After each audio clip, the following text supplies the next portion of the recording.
Welcome back for another 5 minutes here on CIH Media. Today, our special guest joining us all the way from the East Coast, it's Shukri Wrights. Shukri, thanks so much for being here today. Hey, thank you for having me, Eric. It's a pleasure to be on with you. All right, so you're residing in a region where I am from. I was born out in Boston. So what are we going to be talking about today? Well, today I figured that it'll be more of a mixture of different topics, so whether it be Celtics and Patriots, Red Sox, and whatnot. I mean, the Bruins are in the off season, so we'll just have some fun with it and just go wherever the wind blows. Hey, that sounds good to me. It's both a good and bad time to be a Boston sports fan right now, as I've noticed Yeah.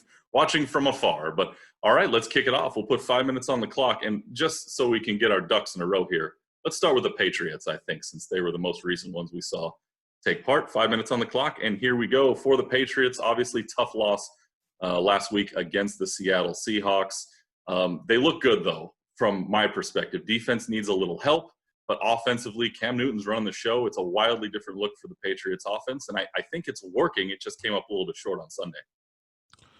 I think one thing that stood out to me about the Patriots so far is that the Patriots have looked better offensively than I thought they would. I'm like, listen, the secondary for the Patriots have definitely got the work cut out. The reality is this: when you don't have a premier pass rusher, and you had that in Dante Hightower, the linebacker who opted out of the season, it creates more pressure on the secondary to be able to defend against the pass. And when you're playing up against a world beater that is Russell Wilson right now, who, if you ask me, after only week two, he is a front runner for the NFL MVP award. There's a chance that you can get scorched. And we know how good the secondary has been for the Patriots. But the fact is that you're going up against a guy who is right now like on an absolute mission. So the defense, as you mentioned, like it needs a little help, but I think they'll be just fine. But I think the offense with the story really is Cam Newton, because he single handedly carried the Patriots within a yard of getting the victory in the final seconds of the game on Sunday night. Now, that was the big talk of the game there at the end. What did you think of that final play? It seemed like everybody on planet Earth knew that play was coming. Honestly, I didn't have a problem with it, and that's because the fact that they ran the play before earlier in the game, and it resulted in Cam Newton getting a touchdown. So there was very little reason to believe that the Patriots were not going to be able to execute that play again. But you gotta give credit where it's due. Where, like, Bobby Wagner did a terrific job. Like busting up the offensive line blocking and preventing Cam Newton from having anywhere to go. So I gotta give Pete Carroll and the defense credit for knowing the situation, and as well as creating mismatches in the defense, preventing Cam Newton from really being able to even run outside, because the only option he had was to run up the middle. So I got to give credit where it's due. Yep, Patriots now 1-1 headed to week 3. You got a big one against the 2-0 Las Vegas Raiders in their Yeah. next matchup. Let's move on and talk about the Boston Celtics, who, of course, have advanced further than any of their counterparts in the city so far in the playoffs. And right now, trailing the Miami Heat 2-1. They looked like they kind of crawled their way back into the series, but it was an impressive performance there in Game 3. It was, and I think the return of Gordon Hayward definitely helped. Like, so much has been made about the post game outburst in the Celtics locker room after the Celtics lost on Game 2, and the question really is going to be, how much momentum can the Celtics ride here into Game 4? It's been a few days now, so, like, it's actually been 3 days, in fact. So if I am the Boston Celtics, and if I'm a Celtics fan, I mean, going into tonight, you have to be wondering, okay, what can the Celtics do to tie the series up? Because the fact of the matter is this, is that the Celtics, they've had their hand full with Bam Adebayo this whole series so far, and he has been a weapon. Although Jimmy Butler definitely has been a weapon for these Miami Heat so far, but the fact of the matter is he needs to step up more offensively, especially if the Heat is going to get to the NBA Finals. So there's definitely some interesting storylines tonight for both the Celtics and the Heat.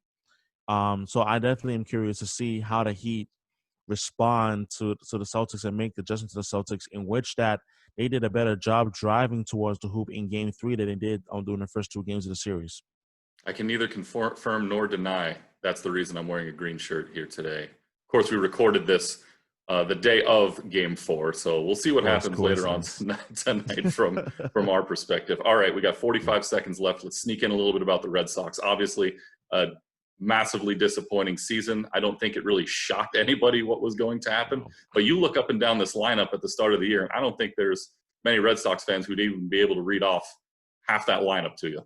I mean, especially Alex Verdugo, and especially with for fan base that's still reeling and angry after the Mookie Betts trade. So I have to admit that if you are the Boston Red Sox at this point, you got to be thinking, okay, like what are some of the things that we need for the upcoming off season that we need to address and so forth. And like next season, you're gonna have a healthy Chris Sale. You're also gonna have hopefully a revitalized Nathan Eovaldi, and so forth, and as well as Martin Perez. So all is not lost, but they still need to like build towards the future, and they can't rush the process. But I am expecting better things out of JD Martinez for next season. There you go. You know what? You were so kind to join us all the way from the East Coast. I figured I'd give you an extra 18 seconds to wrap up that final thought. We went a little over, but you know what? It's totally okay. I appreciate that. I was gonna just make my final point on being that I mean, let's face it, not a lot of people who watched the Red Sox this season. I mean, I knew and everybody knew early on they were going to be an absolute train wreck. But with that being said, I do think the Red Sox do have some legitimate questions that they're going to need to answer this offseason. Chaim Bloom is going to have his hands full in terms of what does he do with JD Martinez, and as well as given that given that the Red Sox they got their first glimpse of Alex Verdugo and what he can do. So I definitely think that the Red Sox they do have an interesting core of guys that can and will be able to contribute next season. Guys like Xander Bogaerts, Rafael Devers, and now insert Michael Chavis and Alex Verdugo to the mix. So it's going to be interesting to see what happens, how they're able to come together next season. There's a lot of those players making a name for themselves in Beantown. It's great to see. I watched a lot of the games this year, and sadly, you could feel how every game was going to go within the first inning or two. And Yeah, not a ton of wins this year, but I call them the kids. The kids are developing. They're going for to be sure. something to reckon with in a few years. But right now, they're just going to have to take their bumps and work their way back to the top. You can listen to Shukri Wrights hosting the Shukri Wrights Show on 91.5 FM WMFO, and also Know Your Rights on 100.1 FM WBRS every Wednesday from 4 to 6 p.m. Eastern Time. You can follow them on social media and find out how to listen to them from around the country. Shukri, thanks so much for joining us here today on 5 Minutes. My pleasure. Thank you for having me on, Eric.